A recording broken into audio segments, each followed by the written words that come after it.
Hi guys, and welcome back to Ades Workshop on this cold December morning. It's early on a Sunday morning in the shed here, and it's really quite cold and damp feeling indeed. I've got the heater on. I've only been in here maybe 5 minutes, and it is starting to warm up now to the point where you can't see my breath, so to speak. So we've had a few stickers come in from some other YouTubers, so let's start by showing you those. So the first one's from Hey Up Tony on YouTube. Hey Up Tony. As the name would suggest, Tony's from Yorkshire. Well, the sticker says it all really. Hey Up Tony, wood and metal. Tony does various projects in wood and metal and some quite interesting stuff. So check out Hey Up Tony on YouTube, and I'll put him on the sticker board shortly. So the second set of stickers is from the Ragsdale Creek Workshop. That's Anthony Brown at the Ragsdale Creek Workshop. Again, all sorts of interesting engineering stuff going on with Anthony at the Ragsdale Creek Workshop. So check him out on YouTube, guys. Now, Anthony, if you're watching this, I've got an envelope in my kitchen ready to send to you. So yes, apologies. It's been sat there and I keep forgetting to take it to the post office. So my stickers to you will be on their way shortly. There we are, guys. Ragsdale Creek Workshop and Hey Up Tony on my sticker board. We're starting to get quite a collection now. So moving on, a quick little job for one of the guys in work. There's a bit of prototyping going on for a certain generator, shall we call it. And it needs an exhaust made. We've got a few sort of off-the-shelf parts for it, but some of them need modifying. So I'll show you what's going on with that. Get on and do the job, and then we'll move on with this video. So a little job has come up. I've been given these, and they're basically a flange off the end of a small exhaust pipe, not off the end, off like a joining piece. Problem being, first of all, the wall thickness is that thick that you would need some sort of hydraulic clamp to close it up on the inner pipe which slides inside. So it's just way too thick for a normal exhaust clamp to be able to crush it. I believe the wall thickness of this pipe is, yeah, it's about 3 mil, it might be an 8, and it's 40 mil OD. And yeah, probably 34 ID. So I think it's 34 ID, 40 mil OD, so 3 mil wall thickness. I'm going to drop that down to about a 1.5 mil wall thickness. So again, the same problem on the other end, where they've been cut off for me to do this work. I need to just remachine them flat, redo the bore where there's a bit of the old pipe left inside, just skim it out basically, so that it can be welded back on cleanly when I'm done. So plan being, I'm going to clean up the back end. Clean out the inside just back to the nominal bore, and then probably hold it by the inside there, hold it on this end, and skim the wall thickness down. Not all the way back. I'll probably leave 10 mil or so at the back there for to leave it nice and thick for welding, but just to weaken down this pipe a little to allow a clamp to be able to squeeze it onto the mating part, as it were. So I think first of all, 3-jaw chuck is up. I'm just going to hold it by the good bit here. Let's have a look. Oop. Make sure I'm not in one of the slits. Obviously it is slit, so I can't tighten it up too tight. Let's just have a look at that.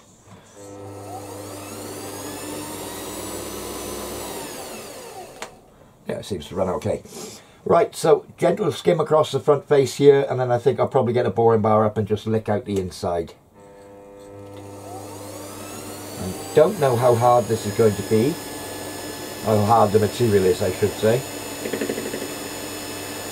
with it having been welded. Yeah, it seems okay.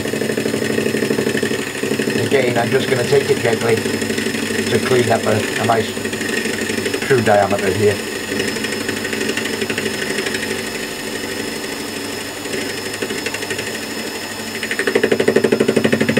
Getting cut off with a cutting disc. Seem to have a lump of something in the middle there. Let's just have a quick look. Yeah, it's cleaned up about 1/3 of it. Right, we're going to clean that anyway, machine it off so that it's nice and flat. Just give myself a 0 there. About 10.25.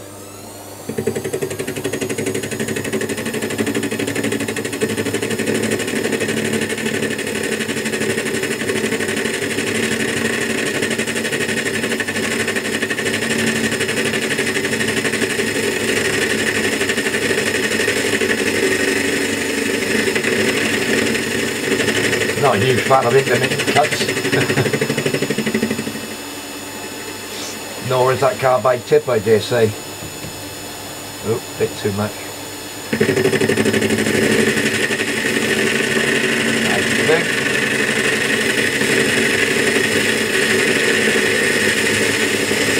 Let's just see. I think I'm just about there.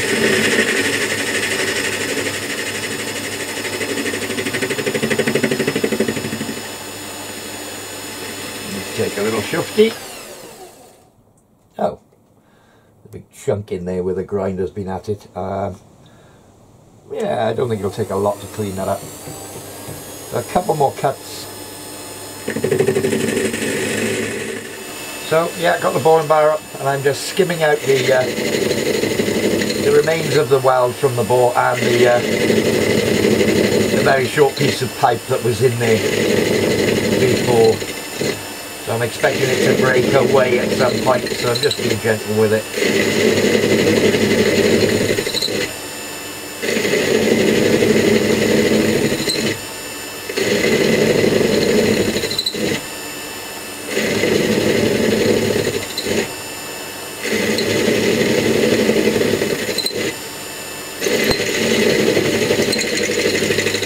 That's just touching on the pipe there. Okay. I think a couple of champers on there, and we'll be ready to roll. I should be able to just bring the boring bar over on an angle here. Just put a little chamfer on that inside edge, because I don't like leaving sharp edges on things. There we go. So a little 45 on the end.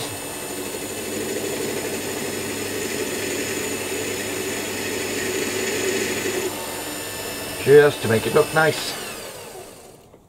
And so we haven't got a sharp edge, so whoever's assembling it isn't going to cut themselves. So I'll bring the other one up to the same stage as this one, and then we'll turn them round and start to skim down the OD. So a series of skims now. I'm doing it with a 45-degree tool, just across the face, or across the surface to a shoulder. I think I'm going to take another side off to start with, and I'll have a look what the wall thickness looks like. Yeah, so as you can see, I'm only taking 0.1 at a time because of the intermittent cut on the end, due to the slots that have already been machined in the coupling, shall we call it. So yeah, 0.1 at a time, so it's going to be 10 cuts. I'm just being kind to this tool, really. I could probably do it in less cuts than that, or with bigger cuts, shall we say. But I'm not in a great rush, it won't take me long. So I've taken 1.8mm off the side. I just put a little chamfer on the front again, because I've got a sharp edge.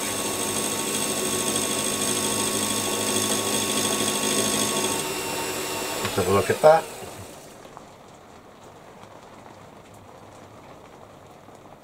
I think I could go a little bit bigger with the chamfer.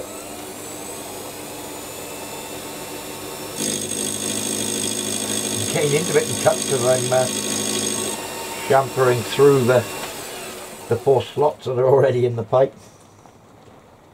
That feels better, and I think that'll now be about the size I want. So I've taken 3.6mm off it. So it's about 3.6, and it was 6 to remove it all together. So I should have, let me just say 2.4. It should be 1.2mm thick on the wall thickness either side. I mean, it's by eye, you know. It's that looks about right, and I'll do the other one the same. Well, there we are. That's the exhaust parts made, and I'll be taking them into work tomorrow, and I believe the guy's going to weld them up and what have you. So that's that little job anyway out of the way. New toy has arrived, a vernier height gauge, 14-inch vernier height gauge. I'll give you a couple of close-ups on this. It's a Chesterman number 369, made in Sheffield, England. I guess this is probably maybe 1960s, it could be earlier. I'm not sure exactly when Raybone became Raybone Chesterman, as it were. But this is purely Chesterman. I think I've got some other Chesterman gear as well. But yeah, I'll give you a couple of close-up shots of this. Yeah, so as you can see, it's a Chesterman, Sheffield, England, and it's a number 369. It's got the adjuster here, which is the fine adjustment of the height. So yeah, we got a little fine adjustment at the bottom, which basically through a gear and wheel rotates the screw and adjusts the height of the tool. You know, if you want to set a particular height on the vernier scale. It's metric and imperial. There is a metric on the left hand side and imperial on the right. Quick release on the two brass tangs here, 2 locks. It does come with the scribing tool, or the height tool. It's not in bad condition. It does need a grind. It's a bit blunt on the end. But yeah, a little eBay find, and you know, it was an auction, managed to win it. So it's going to come in useful, you know, for marking out block work, that sort of thing, on the surface plate. Okay, so I've actually finished up work for the Christmas holidays now. So I think it's time I got back on and did a bit more work on the darts for Andreas. So I'm sure Andreas will be pleased, and I'll show a bit more of the machining work. So here we go. So thankfully the darts will fit in a collet without damaging the knurl on the outside. So that's saved me having to make a holder, all that sort of thing. So if I just touch my tool off on the end, give myself a 0, I can keep a measurement of how much I've taken off it. So I'm just going to come back in and perhaps take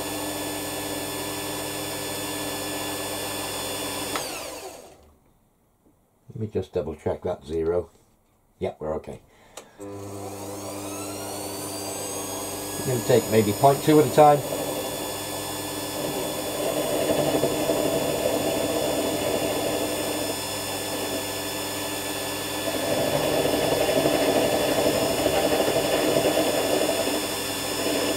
Perhaps a little faster.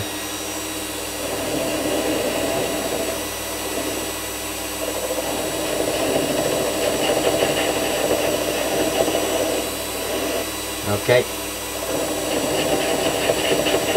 So from my gauging it earlier, I know I need to take at least 2mm off the end of here. So I'm going to take 2mm off and then basically get the micrometer over and get a bit of an idea of how big the diameter is at the point where the mic touches.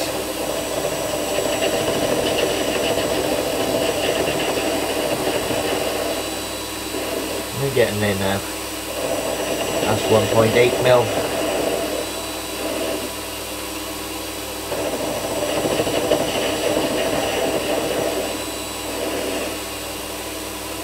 And 2mm. Really is quite hard, this. The material is quite hard, I'm saying. Yeah, it seems quite tough. So if I just grab my mic, excuse me, I'm having to go out of shot again. So I'm just going to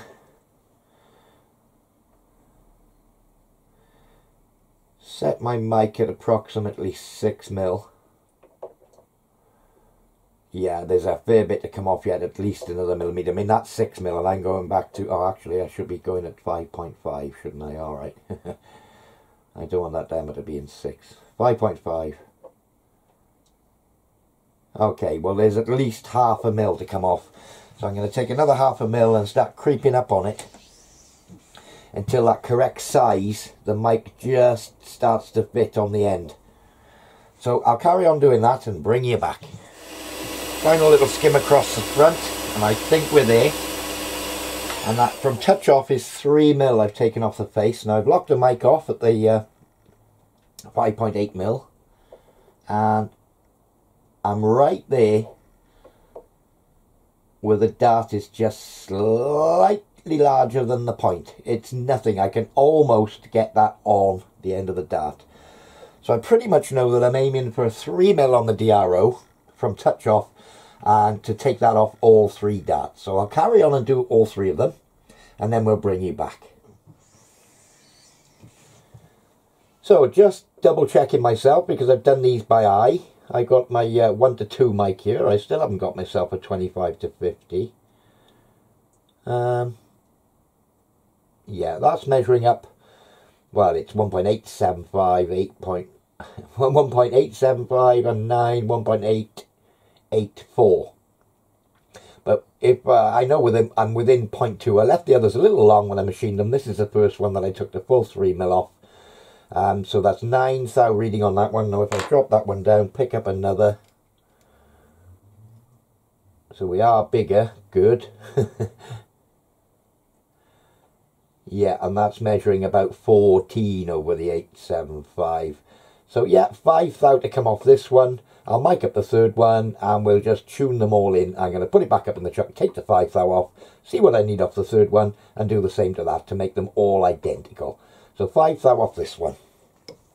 I can just put that in the chuck. I don't have to tighten this up, you know, real tight. I'm just nipping it. Let's just come to the end for a touch. There. Set the DRO to 0. Change it to Imperial. Start her up.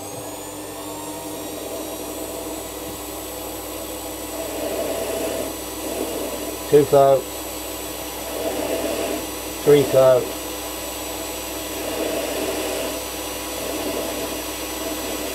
And that's the 5 thou off it. Okay, let's just double check that now again. As I said, I've only just nipped these in the chuck. Back up with my mic. And that should be reading 8.5, 9. Spot on. Okay. So I'll just check the third one now and do the same to that. And we've got all 3 with the front spaced to length. So that's the front of all 3 darts spaced off, and their overall lengths are all within about 1/2 thou, because I was using Imperial for a change, but 1/2 thousandth of an inch overall. So happy days. Let's get on and think about drilling them out for tapping. I've measured up the length of the thread, and it's about 5.5mm from the shoulder to the end of the point. Now, I also put my plug tap up alongside it. Let me see if I can pull that into focus. There we are, it's a bit better. Put my plug tap alongside it, and it appears as though I'm going to have to drill a hole parallel for at least 7mm with the drill bit. So I'm going to get my carbide stub drill out. I still have a centre in the end, as you can see where the original point was in. So I'm going to have to drill them out 4mm diameter, which is the tapping drill for the 2BA, and I'm going to have to go 7mm deep. It's quite simple to sort of wind in on my tailstock here. Let me just bring you out a bit. Whoop, always go the wrong way. To wind in on the tailstock here, and basically 7 turns from where I see the parallel part of the drill enter the end of the shaft. So I'm going to do 7mm. I could put my little tailstock DRO up, but I'm not working that accurately, and I can do it pretty well on the dial on my tailstock. 7 turns, and I'll be 7mm deep. So onwards and upwards. I'm not sure whether I showed it. Yeah, I've got a little carbide stub drill which I ordered specially for the job. So it's come in. Let's get on and drill these out.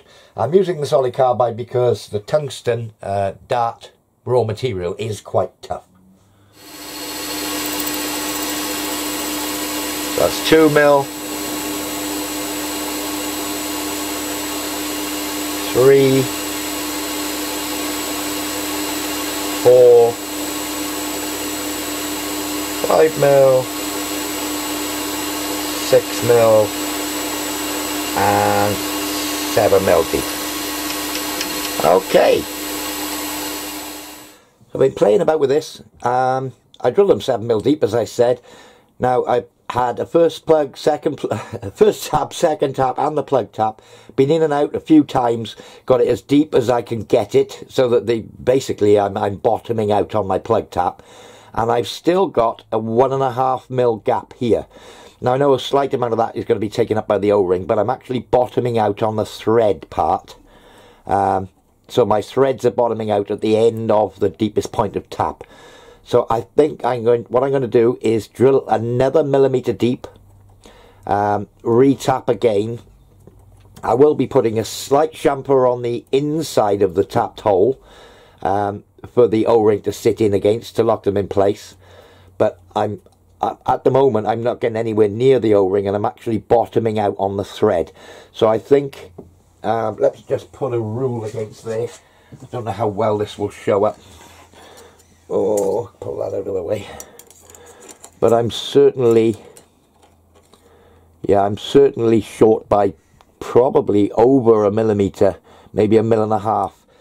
I think I'm going to drill them out to 8.5 deep, try retapping it, and just see how we get on with that. So that's all 3 drilled out now, and the first one tapped. So the 8.5mm turned out to be pretty good. So just tighten the tap in the chuck here. Not, you know, just tight, not breaking its neck. And I'm in with the plug tap, just using my hand, reversing it from time to time just to break the swerve. Right, okay. And that tap is now turning in the chuck. So take that one out, in with the second tap, nip that one,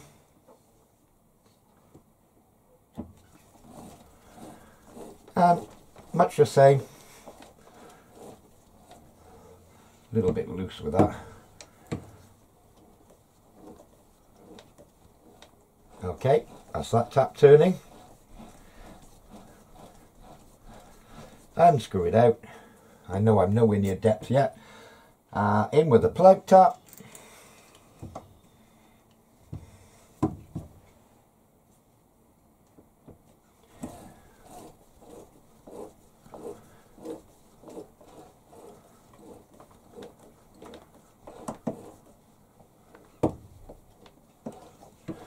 Okay, that's just starting to bind in.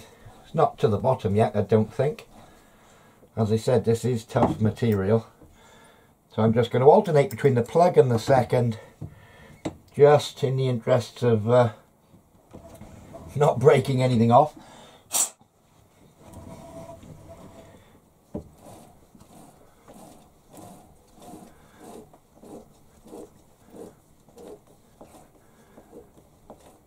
A little bit loose. Yep, that's as tight or as deep as I dare go. And I'm going to keep alternating now between the second and the plug tap until I get to depth. So yeah, second back there, back in with the plug.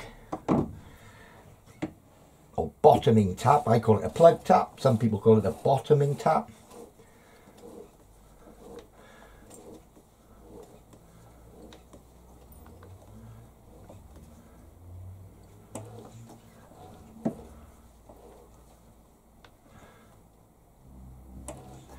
Seems to tap quite nicely dry, this.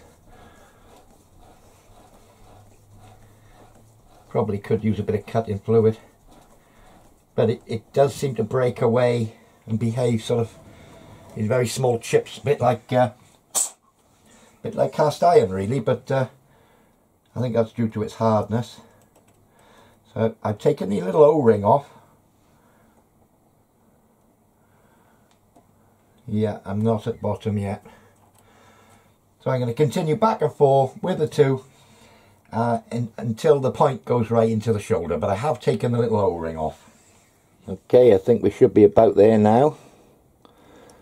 As I say, I've got to put a slight chamfer on the inside for the O-ring. There we are. That shuts down to virtually nothing there. Okay. Right. Happy days. So I think I'm going to get something like a 5mm drill, just touch on the end to put a little 45 in. I might use a centre drill just to give me a bigger angle, something with a point smaller than 4mm on it. We'll see. Let's have a look. So I've just got a little high-speed steel centre drill here. And I'm just putting a little lead-in chamfer on the front of those threads for somewhere for the O-ring to sit rather than it squeeze out. So that's all 3 darts, all up to this standard. Threads are in the end, all done. Right, okay. Now I'm going to aim at the maximum size to start with, and we'll do a way up. These at the moment are 48mm long, approximately 48mm. They're all identical, but we'll call it 48mm. I'm going to part 5mm off the end of all 3 darts. In fact, I think I'll probably part 5mm off the first one, then drill it, tap it out, and once it's drilled and tapped as deep and as, you know, to allow a stem to fit, then I'm going to weigh it. So this is the stem end of the dart, so I'll just come up, touch on that leading edge, set to 0 on my DRO, and I want to come across. I think we're going to take 5mm in total.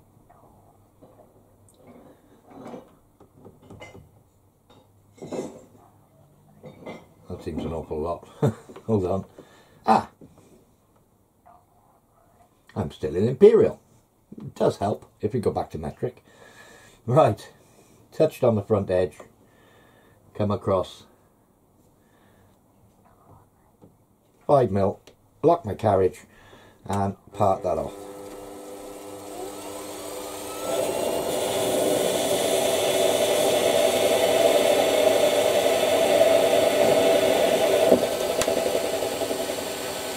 We still have a little thread there. Okay. That should leave my dart approximately 43mm long, which is a sort of first spot of call. Now I know I need to drill these out 9mm deep to get my thread. So while it's up there, where's my little carbide drill? I put it away. Just go and get my carbide drill back. So I've just chopped the 5mm off the back end, which has made the overall length of 43mm.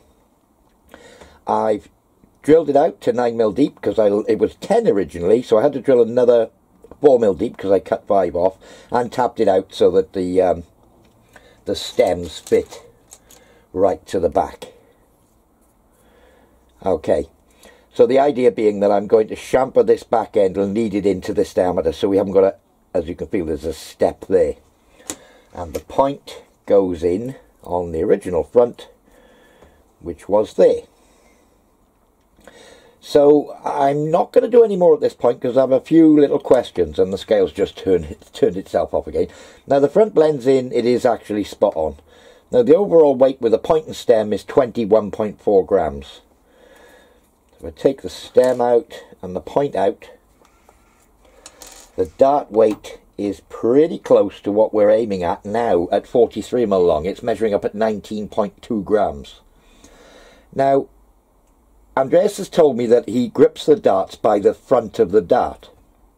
Now, as that stands at the moment, the original front of the dart has about 4mm. Let's just put the scale in the way there. Yeah, about 4mm of plain, 3.5 to 4mm of plain journal with a slight radius on it.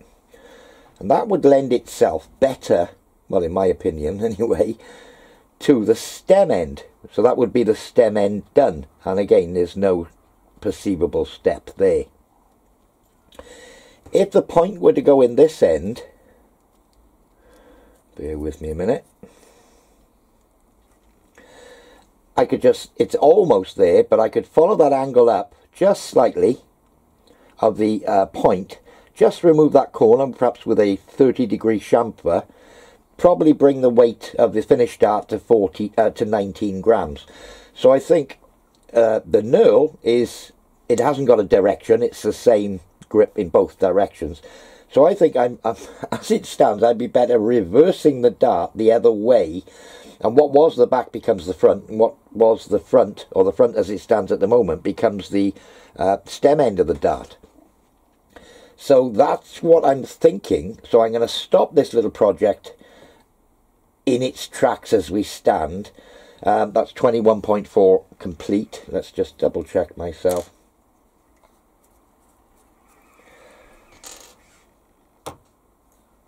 and 19.2 grams is the weight of the barrel itself.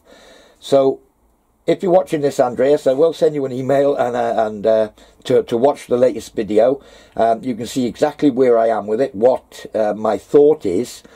Again, my thought was, if I use what was the back end, which I've cut 5mm off, taking it to 43. Now, I know we were aiming at 40mm, but I thought I'd start at 43 just as well I did, or we'd have been down in the 17 gram territory. A little tiny bit taken off that corner just to get rid of that sharp edge. And I think what that will give you is the grip closer to the front of the dart, which you did say you're a front thrower, you grip at the front. So it will bring the grip line closer to the front of the dart than it is if you put it the other way round. So yeah, feedback from you, Andreas. I believe you had an option of 18 grams. That would mean I could actually take a bit more off this end, which I'm proposing to be the point end. We could take a bit more off it and bring that grip even closer towards the front of the dart. So let me know what you think. But as you can see, if we keep it as per the original plan with the point in what was the front of the dart, when it had points in it, you've got a big area here with very little grip on it. Yes, I could put some grooves in here for you. Let me know what you want to do. See, here we are, a couple of days after Christmas now. We're up onto the 28th of December. Oh, Santa brought me a nice cutting mat.